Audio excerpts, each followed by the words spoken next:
Good evening and welcome to your one-stop destination for all the top news stories of the day from South India. I'm T.S. Sudhir and you are with Up South. Just what is going wrong with Bangalore? 2 deaths of 2 minors within 12 hours of each other in India's Silicon Valley. And all this happened because someone in officialdom was not doing his or her job properly. But as Pratibha Raman reports, the Bangalore Municipal Corporation does not even think that it is its responsibility to keep the citizens of this city safe.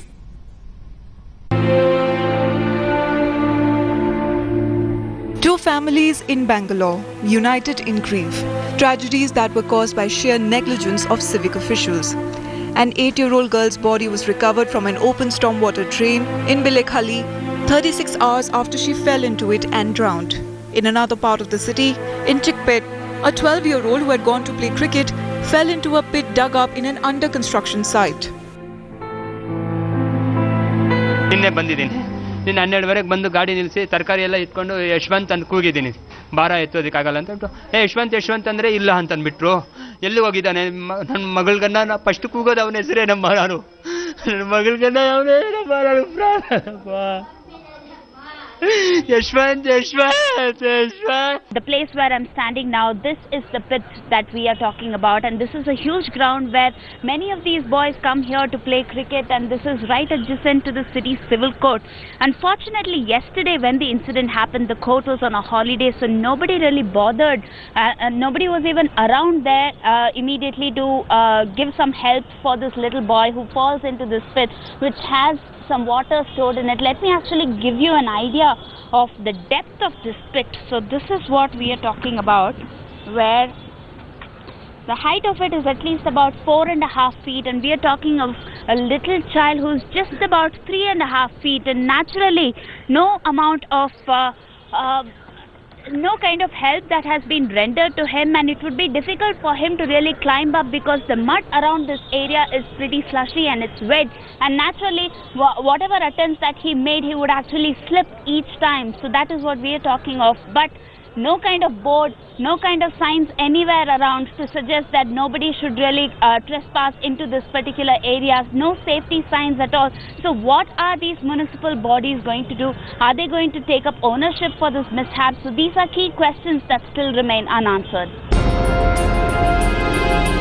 But look at what the Bangalore municipal authorities have to say. They believe they have no role to play in making the city safe.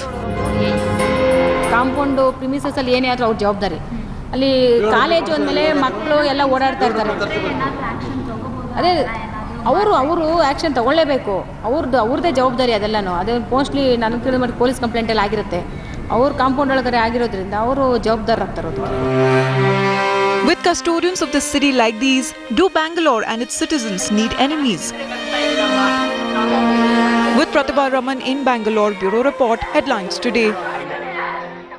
If you have an opinion on that Bangalore mayor's statement that she's not responsible, tweet us at Headlines Today to let us know what you think of her. Joining me now for a perspective is Rajiv Chandrasekhar, Rajya Sabha MP from Karnataka. He joins us from New Delhi. Also my colleague Pratibha Raman, who has been reporting on this story, joins me from Bangalore with some concerned citizens there from that city. Rajiv, to you first. The way I look at it is that the Bangalore Municipal Corporation has blood on its hands. And here you have the mayor of the city saying that it is not her responsibility.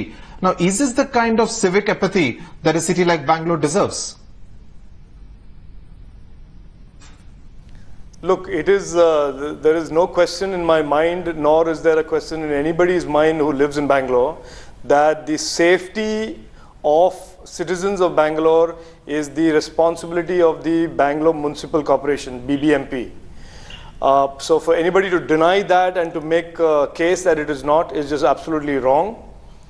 And in my opinion, this will be tested in courts. This whole issue of who's criminally liable for the death of a 9-year-old in the city of Bangalore for no fault of hers, no fault of her parents, has to be determined. Somebody has to be accountable.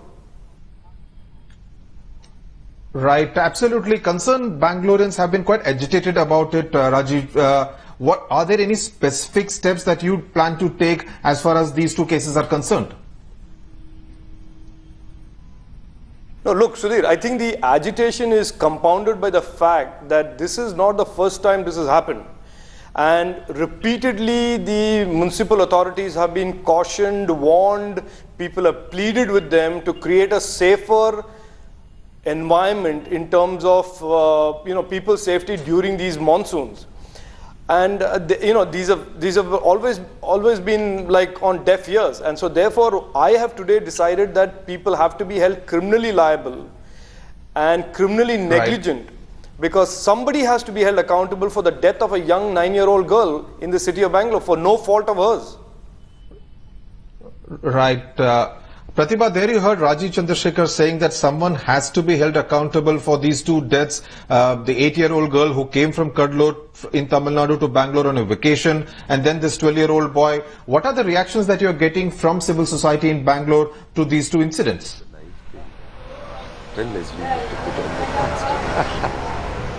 Well, Sudhir, the first reaction is that of anger, because I have with me one of the most famous fashion designers in Bangalore, who is completely devastated by this kind of attitude, the kind of careless attitude that has been displayed by most of these civic officials. How angry are you at this kind of negligence that has been portrayed by the BBMP officials? Also, you have seen in front of your own eyes one of your neighbors who has fallen into a manhole himself. Can you actually describe the kind of emotion that you're undergoing right now?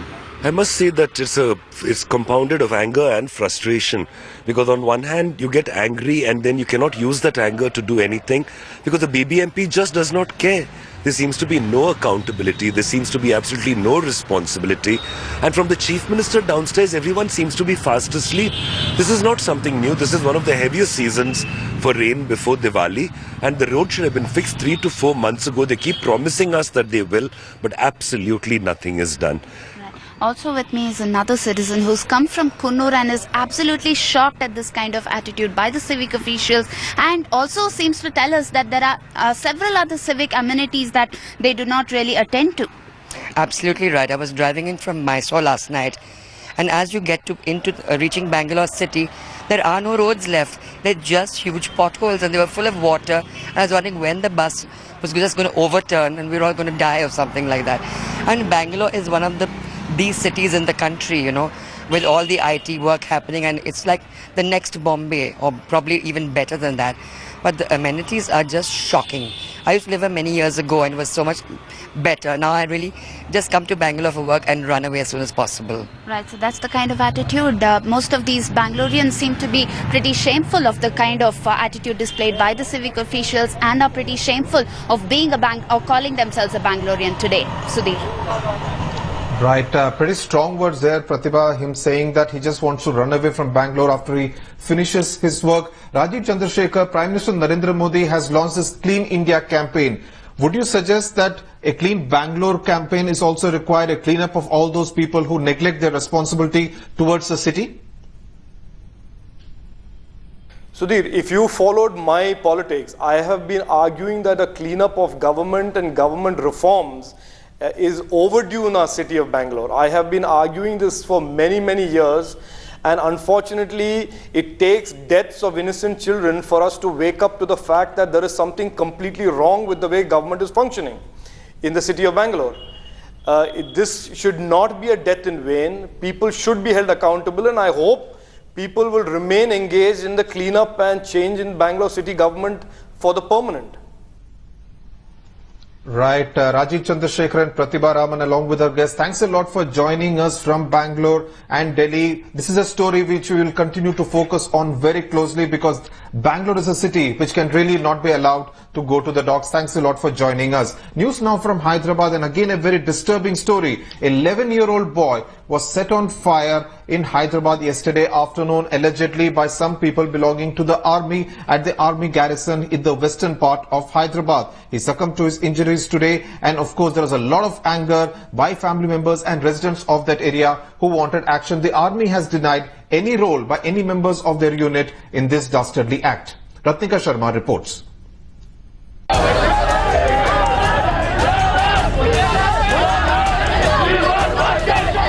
Angry protests at the army garrison in Mehndipatnam area of Hyderabad after the 11-year-old boy who was set on fire yesterday, allegedly by army jawans, succumbed to burn injuries in hospital.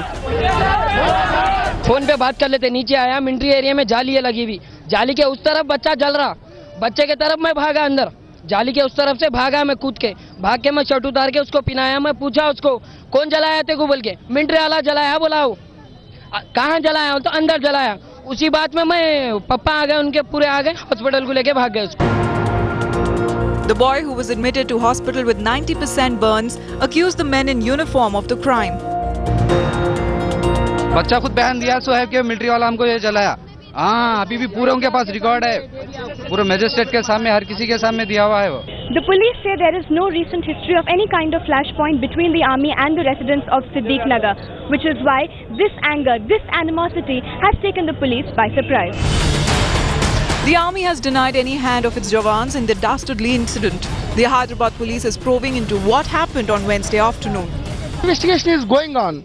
There are 3 teams are working, and 3 technical expert teams, including forensic and dog squad and fingerprints. Other clues teams are also working on this case, and 3 teams are investigating in the case. The army garrison and the Siddiqui Nagar with some 200 families live here cheek by jowl. This death has shattered the peace behind these gates, a wound that will take a long time to heal. With Ratnika Sharma in Hyderabad, Bureau Report, Headlines Today. Chief Minister K. Chandrasekhar Rao has announced an ex gratia of 5 lakh rupees to the family of the boy who died early this morning. Now, for some political developments in Telangana, 4 MLAs and an MLC have crossed over to the Telangana Rashtra Samiti from the Telugu Desam. These include former Tourism Minister Talasani Srinivas Yadav and also former Mayor of Hyderabad, Pigala Krishna Reddy, and this is bound to affect the Telugu Desam in the Telangana state. TRS Chief K. Chandrasekhar Rao has always been saying that he will weaken the TDP in Telangana state. Joining me now for a perspective on this story is political analyst Professor K. Nageshwar. Mr. Nageshwar, only yesterday Chandrababu Naidu in fact said that he is willing to share power with the Telangana state because it's power deficit. But now K. Chandrasekhar Rao seems to be hell-bent on taking away all political power from Chandrababu Naidu. But jokes apart, do you see this as the end of the road for the bicycle, which is a TDP symbol in Telangana state? It cannot be called an end of the road, but certainly it is a death blow to the Telugu Desam party. In fact, this doesn't end. The cyclic impact of this will continue for some more time to come. The KCR will not leave Telugu Desam so easily, so there will be further poaching. But definitely it's a serious blow to the Telugu Desam party, but certainly one cannot write an obituary now itself. Professor Nageshwar, the TDP-BJP combined did pretty well in Hyderabad region in the Lok Sabha and Assembly elections in the month of May. The TRS in comparison actually did not do too well in the state capital. Do you see the TRS gaining as a result of this poaching, especially now that the Hyderabad municipal elections are just a few months away? The TRS position in Hyderabad city is in fact very fragile. It really did not even contest the last corporation elections. TDP, BJP is in formidable position, especially after the last parliamentary polls. But now that the exit of the influential legislators from in and around Hyderabad would mean a serious threat to the TDP, BJP combined. But will it really translate into voting? It all depends upon how the party organization responds to this kind of a changes. If these legislators can take them along with them, the party rank and file and the political base, then it will certainly be a serious challenge to the TDP and BJP. But it takes some more time for us to really understand the ramifications of the exit of the legislator. They are certainly influential legislators in Hyderabad city. Former Tamil Nadu Chief Minister Jayalalithaa has moved the Supreme Court for bail. This after the Karnataka High Court rejected her bail petition on Tuesday. But the bail petition of the other 3 convicts, that is Sudhakaran, Shashikala and Ilavarasi, will be moved only tomorrow. Meanwhile, even though it's 10 days since the new Chief Minister O. Pannirselvam took oath of office, not even one photograph of his can be found at the State Secretariat in Chennai. The pictures of AIADMK Supremo Jayalalithaa continue to hold fort at Fort St. George. and also the case is the same in different government offices. In fact, the DMK has sent notice to the government secretaries in this regard. Shisha Reddy sent us this report from the State Secretariat in Chennai. It's been 10 days since the Tamil Nadu Chief Minister O. Pannirselvam took oath as the Chief Minister of Tamil Nadu. However, there seems to be an inordinate delay in holding the pictures, or in fact changing the pictures of the former Chief Minister of the state, and the Secretariat still holds the pictures of Jayalalithaa, AIADMK Supremo. It is mandatory for any government office to hold pictures of the new Chief Minister, but at the State Secretariat there seems to be not even one picture of the present Chief Minister, 28th Chief Minister of the state, O. Pannirselvam. And of course, DMK has already hit out and has criticized and have warned of legal proceedings. In Chennai, Srisha Reddy for Headlines Today. Well, a picture does speak 1,000 words. That's it then on Up South this Thursday evening. News and updates will continue on Headlines Today.